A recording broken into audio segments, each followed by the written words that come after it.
Assalamualaikum warahmatullahi wabarakatuh.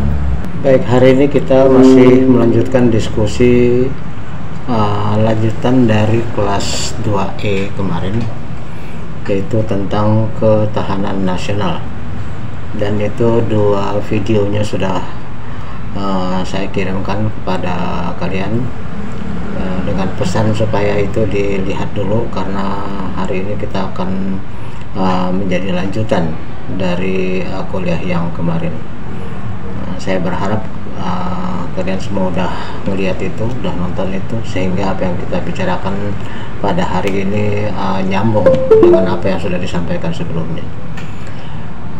Baik, di dalam diskusi tentang ketahanan nasional yang kemarin, saya sudah mengatakan bahwa ketahanan nasional itu bisa diibaratkan dengan ketahanan pribadi maupun ketahanan di dalam rumah tangga, di mana seseorang yang memiliki kepribadian yang kuat, sikap yang tegas, sikap yang penuh percaya diri, itu insya Allah tidak akan bisa digoyahkan ataupun dipengaruhi oleh pengaruh-pengaruh dari luar, ataupun bisa dikendalikan oleh orang lain. Begitu juga dengan suatu rumah tangga yang memiliki suatu sikap yang tegas, suatu jati diri rumah tangga yang kuat, kerukunan yang kompak, maka pastilah meskipun cobaan akan pasti ada.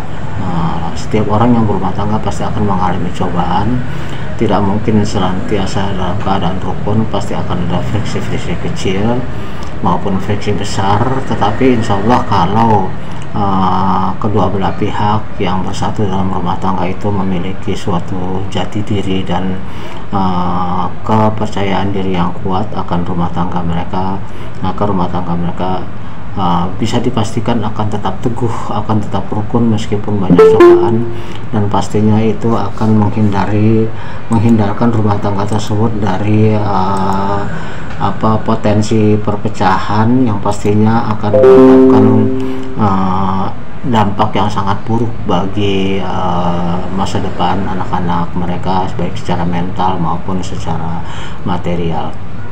Karena suatu pribadi yang kuat maupun suatu rumah tangga yang kuat itu tidak ubahnya juga seperti suatu negara.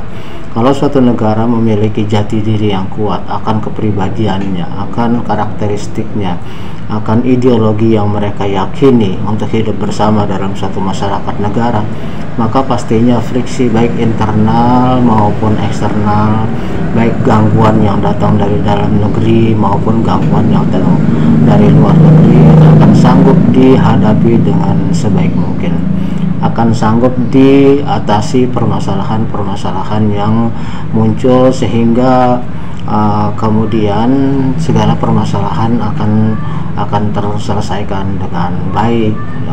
Sebaliknya, suatu pribadi yang gambang, suatu pribadi yang tidak memiliki jati diri, suatu pribadi yang tidak memiliki rasa percaya diri yang kuat, suatu rumah tangga yang juga sama halnya dengan seperti itu, pastinya akan terombang-ambing oleh berbagai permasalahan baik yang datang dari dalam maupun dari luar, yang pada akhirnya pasti akan menyebabkan ujung yang tidak menyenangkan.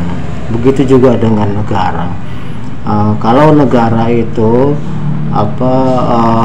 semua rakyatnya memiliki jati diri yang kuat akan ideologi negara yang mereka pegang, akan karakteristik dari bangsa yang mereka yakini, yang sudah berakar di dalam diri mereka, di dalam sejarah negara mereka, maka pastinya negara itu akan terhindar dari bahaya perpecahan yang datang akibat gangguan dari internal dalam negeri maupun perpecahan yang disebabkan oleh datangnya gangguan dari eksternal, dari negara-negara lain, ya. Dan kita sudah membahas pada video yang lalu bahwa ujung dari mata kuliah pendidikan kewarganegaraan ini adalah masalah ketahanan nasional.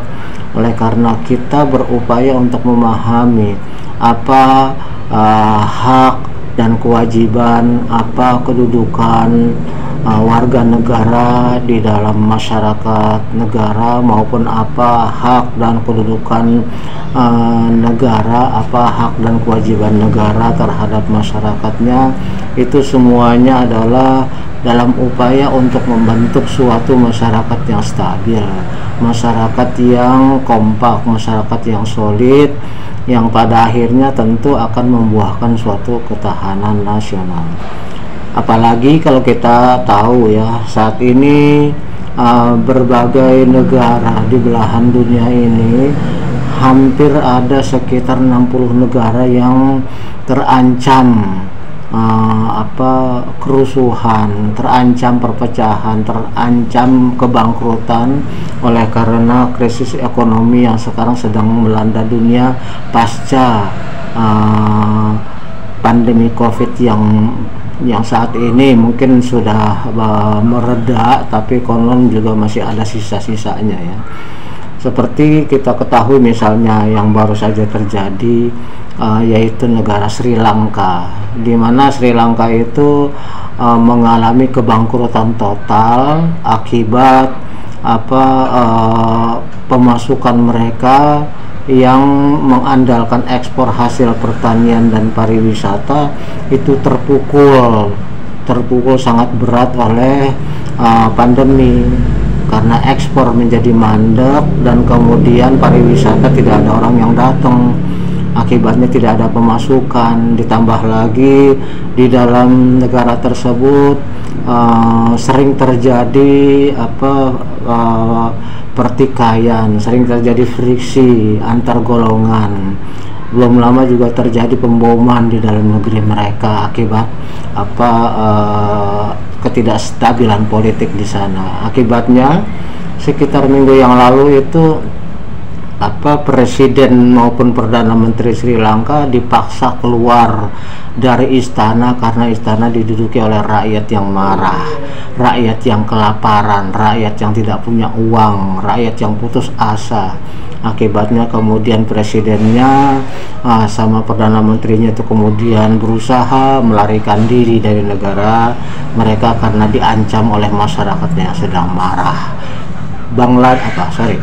Sri Lanka saat ini sedang dalam kondisi yang chaos, kondisi yang sangat memprihatinkan karena hutangnya bertumpuk ya, kemudian tidak bisa bayar hutang, kemudian juga tidak punya uang, kemudian juga terjadi bahaya kelaparan, sampai kemudian sekarang ini mereka dinyatakan bangkrut ya, bangkrut dalam arti benar-benar dalam keadaan kondisi yang sangat memprihatinkan.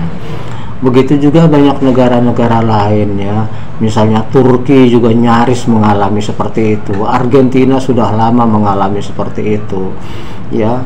Berarti ketahanan nasional itu dilihat dari berbagai aspek, baik internal maupun eksternal, itu menjadi perhatian yang sangat utama bagi kita untuk memahaminya. Jangan sampai kita hanya melihat dunia luar tapi tidak bisa mengambil hikmah apa yang terjadi di negara-negara tersebut dan kemudian apa yang sedang ada di negara kita, sehingga kita kemudian menjadi lengah, menjadi tidak sadar bahwa sebenarnya kita pun tengah terancam oleh permasalahan yang sama. Oleh karena pandemi saat ini itu kan bukan hanya melanda negara mereka tapi juga negara kita. 2 tahun lebih negara kita vakum, 2 tahun lebih Anda tidak bisa kuliah, ketemu dengan dosen tidak bisa datang ke kampus.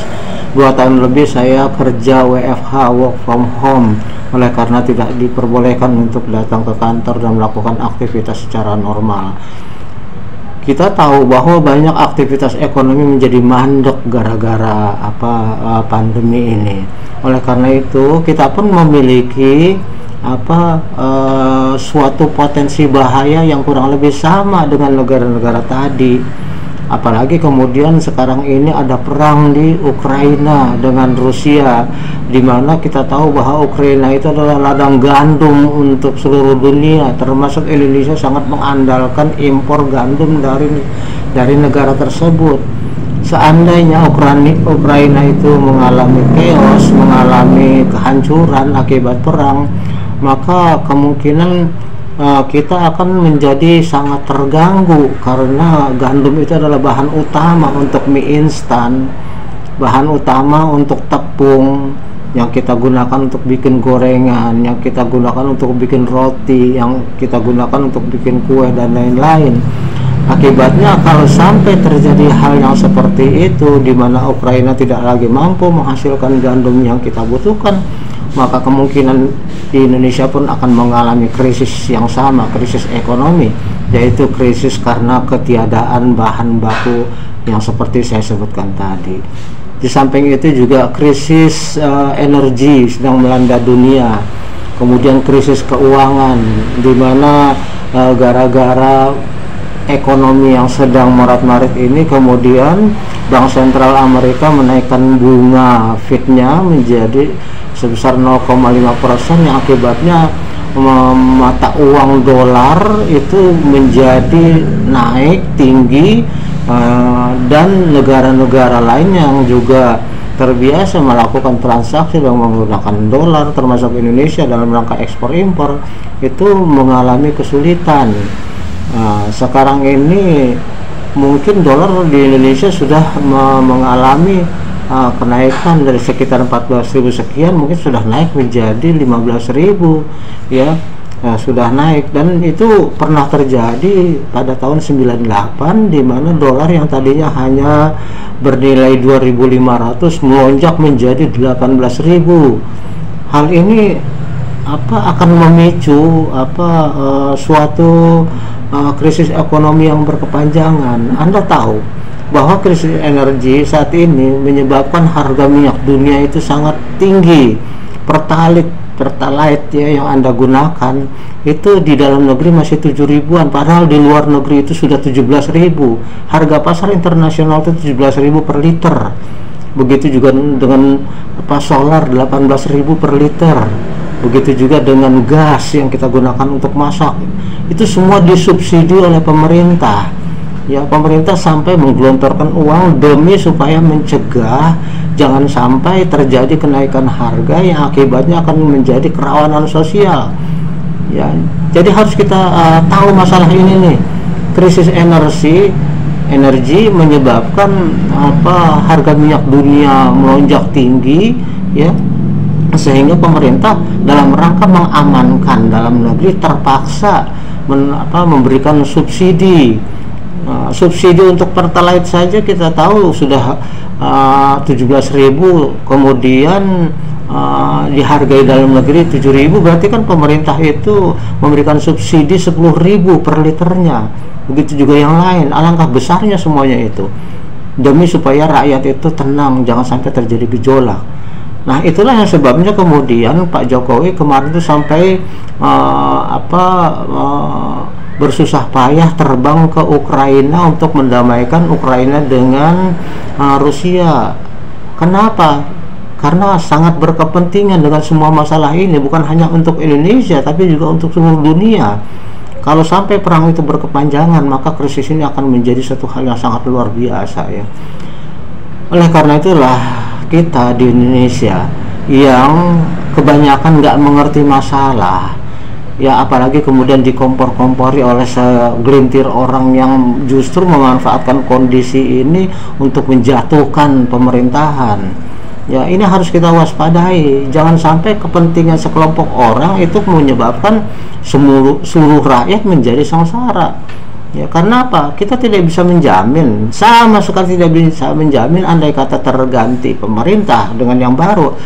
Sementara dunia internasional juga dalam kondisi seperti itu, apa iya yang baru itu mampu mengatasi kondisi yang rumit ini dalam waktu yang singkat? Apalagi kemudian pastinya golongan yang dikalahkan pastinya juga akan balas dendam. Kemudian akan banyak lagi orang-orang yang bermain, orang-orang yang dengan kepentingannya masing-masing, seperti saya sebutkan, saya ceritakan di dalam video yang kemarin, saya ceritakan di kelas sebelumnya, bahwa kondisi ini akan sangat dimanfaatkan oleh kelompok-kelompok tertentu yang berusaha untuk supaya pemerintah jatuh dan mereka gantikan. Mereka tidak akan peduli apapun permasalahan untuk rakyat, apapun permasalahan dampaknya bagi kita semua. Yang penting mereka bisa berkuasa, yang penting mereka bisa menggantikan pemerintahan. Ini yang harus kita perhatikan. Jangan sampai kemudian gara-gara kepentingan sekelompok orang kemudian terkorbankanlah rakyat banyak, termasuk Anda, termasuk saya, termasuk keluarga kita, termasuk semuanya rakyat Indonesia, hanya karena ada sekelompok orang yang memanfaatkan situasi untuk kepentingan mereka. Oleh karena itulah di sini ada ujian ketahanan nasional. Di sini ada ujian sampai seberapa besar kita mengenali jati diri kita sendiri, bagaimana kita bisa mengatasi persoalan-persoalan baik yang ada di dalam negeri maupun yang ada di luar negeri. Kondisi di luar negeri saya ceritakan seperti itu. Dalam negeri kita sedang menghadapi suatu masa yang menjelang Pilpres 2024 yang waktunya Februari 2024 itu tidak akan sampai 2 tahun lagi. Gaungnya sekarang saja sudah mulai rame. Ada cawapres si A, cawapres si capres si B, dan seterusnya. Semua partai masing-masing ingin menjadi penguasa, dan itu kemudian pastinya akan menimbulkan rawan politik, rawan sosial, sehingga kemungkinan kita juga akan terancam lagi mengalami permasalahan yang sama pada tahun 2019. 2019 itu belum pandemi, belum ada krisis nasional, krisis energi, krisis ekonomi, krisis internasional, belum ada.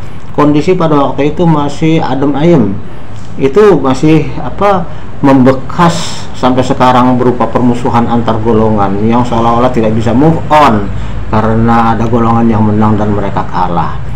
Apalagi kemudian nanti dari tahun 2024 di mana kondisi internasional seperti itu, sedangkan kondisi internal kita ya masih sama dengan 2019, berarti kan permasalahannya akan menjadi sangat rumit ya. Oleh karena itulah ini masa di mana kita sedang diuji untuk melihat apakah kita punya ketahanan nasional itu kuat sehingga mampu keluar dari krisis-krisis yang sedang melanda internal maupun eksternal, atau kita malah akhirnya chaos dan kemudian mengalami seperti yang terjadi di Sri Lanka, seperti yang terjadi di Argentina, seperti yang terjadi di Turki, seperti yang terjadi di negara-negara lain ya. Hal ini harus kita waspadai. Jangan kita anteng-anteng. Anda sebagai mahasiswa, sebagai calon intelektual harus selalu terus-menerus mengamati perkembangan yang terjadi. Walaupun kita tidak bisa apa-apa, tapi paling tidak kita tidak ikut terlibat di dalam upaya-upaya mengeruhkan suasana. Kita tidak ikut terlibat menjadi kelompok-kelompok yang digeret ke kanan dan ke kiri dalam rangka memperjuangkan kepentingan orang-orang tertentu yang pastinya bukan untuk Indonesia tetapi untuk kepentingan kelompok mereka ya. Itulah pengantar yang ingin saya sampaikan kepada Anda mengingat situasi sekarang ini, sehingga saya harus mengkait-kaitkan antara ketahanan nasional kita di dalam berbagai macam persoalan yang tengah timbul. Itu benar nggak kita itu sanggup berdiri, atau kita akan mengalami seperti negara yang kemudian menjadi pecah belah ya, menjadi negara yang runtuh. Sama seperti saya ibaratkan tadi, kalau seorang manusia yang tidak mengenali jati dirinya, tidak punya kepercayaan diri, tidak punya sikap, tidak punya komitmen, maka di dalam pergaulannya dia akan gampang dipengaruhi, gampang diprovokasi, gampang dihasut, gampang melakukan tindakan-tindakan yang anarkis dan sebagainya. Dia akan menderita baik secara pribadi maupun untuk masyarakatnya. Begitu juga keluarga yang tidak mampu mengenali jati dirinya, yang tidak mampu mengendalikan berbagai persoalan yang timbul dalam keluarga maupun yang ditimbulkan oleh orang lain, oleh sekelilingnya, maka keluarga itu akan menghasilkan suatu keluarga yang broken home, keluarga yang pecah belah, di mana kemudian yang menjadi korban pastilah anak-anaknya. Anak-anak menjadi terlantar, tidak ada yang memperhatikan, saling melempar tanggung jawab, ya, si bapak melemparkan tanggung jawab kepada si ibu melemparkan tanggung jawab kepada si bapak, sementara anaknya ibarat gajah dengan gajah berkelahi, pelanduk mati di tengah. Itu jangan sampai terjadi. Jangan sampai negara kita mengalami hal-hal yang seperti saya katakan dialami oleh pribadi maupun keluarga, menjadi retak dan hancur, ya.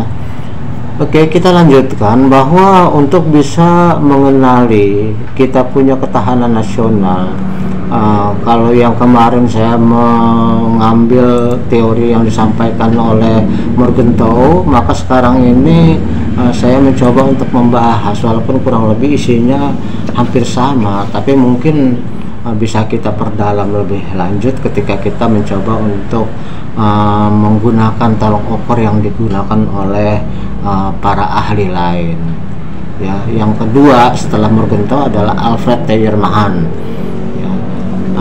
Beliau mengatakan bahwa suatu national power atau ketahanan nasional itu sangat dipengaruhi oleh berbagai faktor yang ada, ya, dan ini juga akan menyebabkan ketahanan mereka di dalam kancah internasional, bergaul di antara bangsa-bangsa. Yang pertama adalah menurut Thayer ini adalah letak geografi. Letak geografi suatu negara pastinya akan sangat berpengaruh terhadap ketahanan nasional mereka. Suatu negara yang berada terapit di antara negara-negara lain yang landlocked, dalam arti hanya merupakan daratan, tidak punya laut, karena kanan kiri depan belakang barat timur selatan utaranya itu adalah negara lain. Kan kita lihat banyak negara-negara yang seperti itu, negara-negara landlocked yang tidak punya pantai, sekelilingnya adalah negara lain, berbatasan negara lain, pastinya akan sangat rawan secara militer, secara ekonomi, secara sosial, ya, secara pertahanan, ya. Berarti mereka harus bersiap untuk menghadapi bahaya yang muncul dari negara-negara yang menjadi pembatas negara mereka, apalagi kalau mereka tuh di tengah-tengah, tidak punya jalan keluar seperti Indonesia yang lautnya sangat banyak, pantainya sangat banyak. Kita bisa kita bisa mengatur strategi lebih baik. Tapi kalau negara yang landlocked itu sulit sekali. Begitu juga letak geografi. Andai kata suatu negara itu adalah negara yang tidak memiliki gunung, hanya dataran, apalagi gurun, itulah pasti akan menjadi suatu hal yang serius bagi pertahanan keamanan mereka, ya. Karena tidak ada tempat untuk melakukan perang gerilya seandainya terjadi perang. Indonesia alhamdulillah, ya, kita masih memiliki banyak hutan, kita memiliki banyak gunung, kita memiliki kondisi geografi yang sangat menguntungkan, sehingga kita kemarin juga di dalam perang tahun 45 menang gara-gara perang gerilya, ya. Kita bisa punya tempat ngumpet, ya, tempat bersembunyi untuk menyusun strategi dan untuk menghancurkan musuh. Tapi kalau berupa suatu dataran lapang yang berupa gurun yang tidak ada pegunungan, tidak ada hutan, ya pastilah itu akan sangat riskan dikuasai oleh negara lain.